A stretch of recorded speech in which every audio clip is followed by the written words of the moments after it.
Hi, everyone. It's Karen, and we've got a lot of things going on in the background. Apologies for the mess. Um, Canning beans and setting up an area to do grow lights for plant seeds. We are starting our garden. We're so excited. Do I have confidence in growing food? Hell no. Do I have confidence in canning? Yep. Does that mean I don't make mistakes in canning? No, not at all. It means I don't make mistakes that um, eh, I feel bad about. Mistakes are made. It's part of life. Okay. You learn from them. Okay. And I learned big time this past morning about a mistake I made. And I didn't think there were any repercussions, but I have a lot of rice that I have to toss out because I put too much rice in it when I canned it, and it expanded a little bit on the top.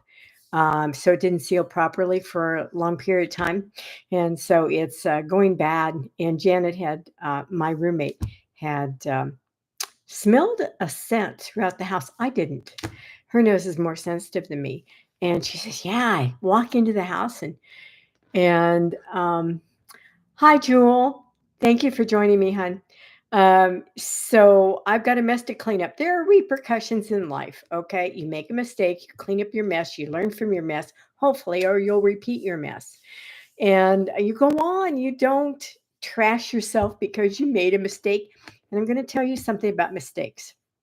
They always work out for everyone involved if you just take out the guilt quotient. Okay. No big deal. The three most important words in the law of assumption, law of attraction genre. No big deal. Anything happen, you just got to laugh, admit to it. Understand that you're 100% accountable and your imagination projected itself onto the screen of space and time, and then just say, no big deal. No big deal. If it's someone in your life that wants you to take blame for something in their life, not my monkey, not my circus, no big deal. I'm a really good supporter of lightening up and laughing quite a bit. So let's go back to the theme confidence. There's two types of confidence. Number one, the confidence that you know how to tie your shoes because you learned a long time ago how to tie your shoes. And if I said, "Are you confident about tying? Are you sure you can tie tie your shoes?" You'd say, "Well, of course I can tie my shoes. There's no doubt whatsoever." And so you tie your shoes. Okay. Pat on the back. Wonderful when you are a small child, not so much when you grow up. When you start a brand new job, are you confident in doing everything that you can be asked to do? No, you're not. So admit to it. No big deal. You're there to learn, right? Be open minded and be there to learn. Don't assume that you know. Okay, that's really important when you are building confidence. So, um, we're wanting to have an epic garden outside in our, I think it's 9,000 square foot backyard. And the our foot our excuse me, our fence line is 350 square feet around. It's just a huge backyard, and we're so happy. And we're surrounded by wonderful gardeners who will help us. They don't know that they're going to help us, but they're going to help us. And we're gonna can, which I know how to do because I started last year. I know how to. I have the confidence to water bath can. I have the confidence to pressure can, and I do both. And I have the confidence to, where it comes to dry goods, such as dog food, dog kibble, I know how to vacuum pack. Now, did I at first? Oh, heck no, I didn't. And I fluttered around and I pushed the wrong buttons and I did all kinds of silly things. Did I read the manual? No, probably not because I wanted to get to it. And would it have been easier for me to read the manual? Maybe, maybe not. I just push myself into something, and wherever I fall, I fall. And it's the fastest route for me to get where I want to get. And my goal is to have a year's supply of shelf stable food in our six pantries and our three other areas that we have around our big house. Um, and then some, so we can share and barter if things go really bad, and if they don't go bad, we can still share and barter and eat. We eat from what we can, and it's wonderful. I love it. I had cancer last year, and it helped me overcome some of the aftermath. I threw myself into it, and I didn't see the light of day. I still don't. Our our home is filled with glass jars.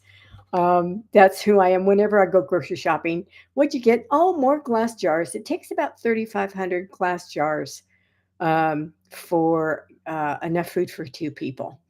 And and I love it. I love all of it. Now we're going to grow the food to can. And that is just an amazing journey. And again, I do not have the confidence. I couldn't tell you which ends up. In fact, I put the potato that had sprouted into the dirt the wrong way. Okay. And I had to be told how to do it right. I don't make a big deal out of it. Okay. I'm here to learn. I am an open minded learner, and I listen. I listen to those who've done it, gone before me, and have done it. So if you lack confidence, realize that that's just simply saying that you don't know now. But you certainly, if you have a desire to learn, you're going to learn. And that's the key component to learning, to expanding, to being more tomorrow than what you are today. And that is um, the desire.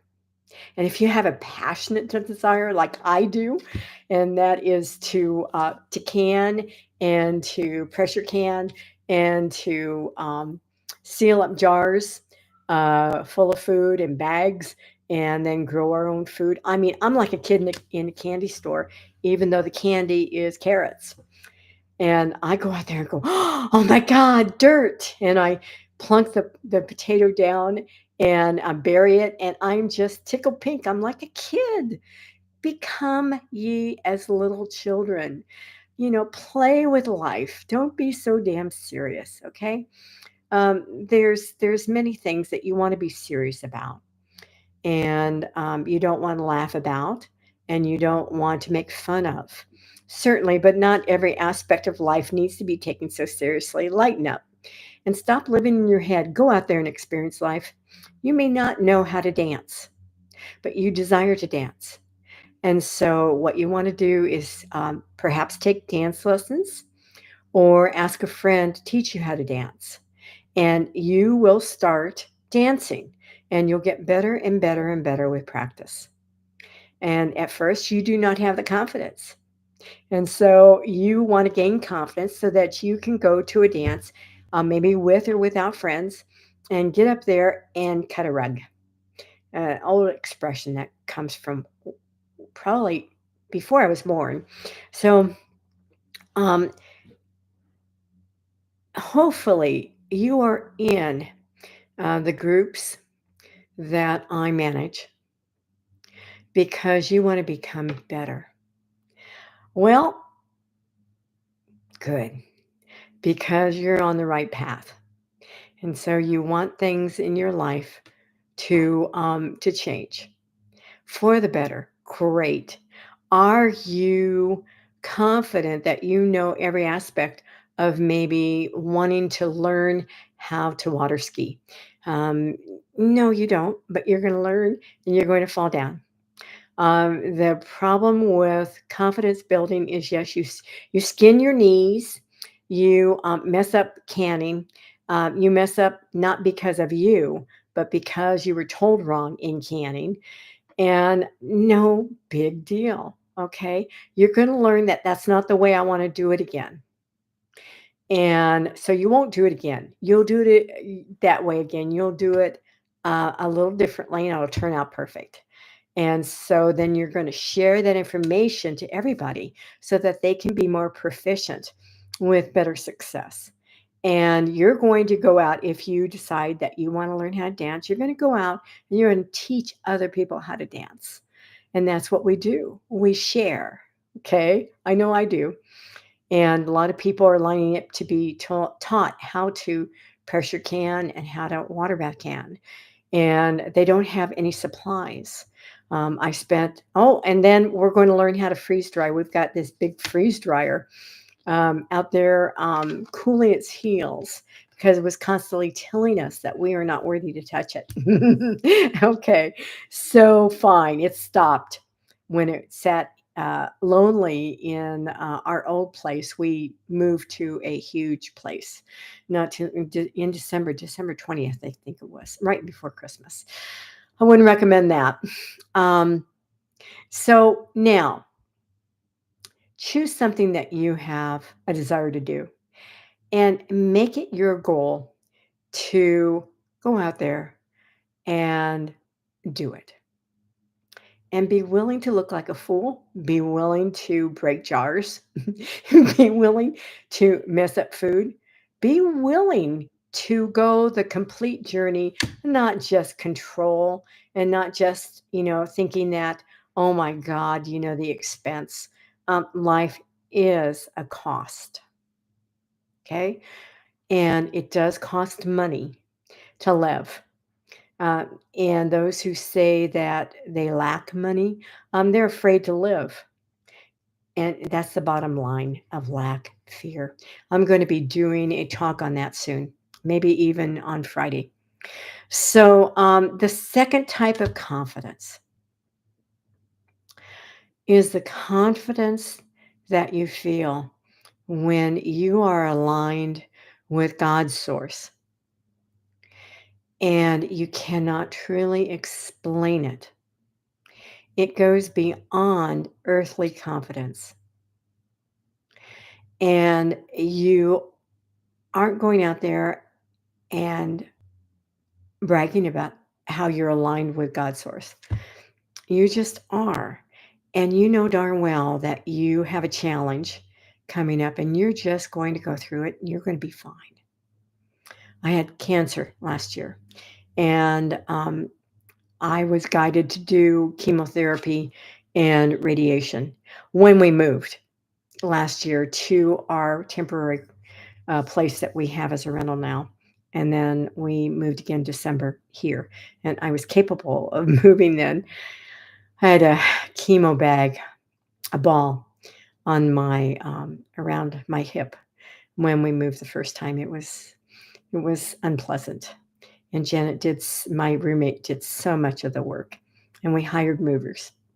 So I had the confidence that the move would get done somehow, and I had faith. So that second type of confidence is faith, and it is at a higher order, and it is beyond our human understanding. But once we have faith, we can move mountains. And that's the faith I think we all strive for and we all want. And so, how do we get that faith? Uh, Being courageous, taking action that we are not confident in, and having faith that everything's going to turn out right. And boom, you might skin your knees, but you're going to get up and you're going to continue, and God will pull you through. Everything always works out for me in miraculous ways. That's something I'd like you to write down and I want you to repeat to yourself daily. And then another thing is not my circus, not my monkey when people want to interfere with your confidence. Okay. There are people who are jealous of your strength and just give them love and send them off on their way and know that they were just simply a player in your play, an actor you hired to test the waters within you. And we come across those. So again, how do I get to the first confidence, and that is you take risks. And you do in the ways that you want to learn. You want to learn canning, you want to learn how to be a good mother, you want to learn how to be a good wife, you want to, or just have a good relationship. You want to build your confidence. And so you set out with the intent of learning what it takes to love people unconditionally. It's not a special love directed to one person. Please don't fall for that ego ploy. Yes, you're married to them, not to a million other people, certainly. And you have decided together to have a form that you operate on to grow in love together, and that is a home and everything that comes with it. And so you're going to grow together in confidence to be the best mate possible. You're going to make mistakes. You're going to skin your knees. You're going to cry. You're going to scream. You're going to holler. You're going to beat the pillow. I'm all for all of that. And when you have confidence, you don't give up. And giving up is falling prey to the ego. God will get you through. And you can say all kinds of affirmations, but if you still have doubt, then they're not going to work. They're just going to bring out up the doubt so that you can see it, so that you can let it go. Manifesting is the art of letting go and allowing. And then God source comes in and manifests in form the perfect representation of all your thoughts, not just some of them. That's why you'll be married to the perfect man. The honeymoon period will be long and fabulous. Pardon me. And then all of a sudden you find out he's married to another person. That is the perfect manifested result for what you desired still attached to playing as the third wheel, or perhaps not truly, thank you, not truly trusting. Okay. Um, so getting back to confidence, it is an aspect of self confidence, of course, self confidence, not confidence in other people because all you see is yourself. Um, but healing self confidence is a program that I offer for a fee. It's 100 days long, $125 paid in full, or $50 down, $25 a week for 3 weeks in a row. And it's healing self concept, pardon me. And so contact me via Messenger to join that. It's text only. And believe me, by the end of 10 days or 100 days, pardon me, by the end of 100 days, your self concept will be vastly improved. So I'm going to say goodbye for now. Meet me Friday at the same time, same channel. And I'm going to take another dive into another aspect of what's stopping you from manifesting your desires. Take care and go out there and do something wonderful.